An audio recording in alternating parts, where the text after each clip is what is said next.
വരുമാനമില്ല. ഇത് യാഥാർത്ഥ്യം. സാമ്പത്തിക സ്ഥിതി മോശം തന്നെ. ₹1 നികുതി കൂട്ടാതെ പുതുയുഗ കേരളം ലക്ഷ്യം. മുഖ്യമന്ത്രി വി.ഡി. സതീശൻ്റെതായിട്ട് വന്ന വാർത്തയാണ്.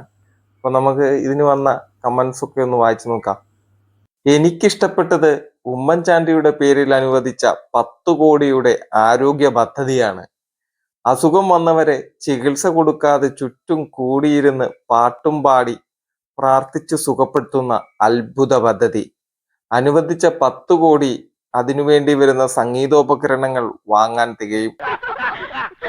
ജനങ്ങളെ പറ്റിച്ചും കട്ടും ജീവിക്കുന്ന സഖാക്കൾക്ക് എന്ത് വരുമാനം, എന്ത് ബഡ്ജറ്റ്. നെല്ല് കൃഷിയെ മറന്നു, കർഷകനെ മറന്നു.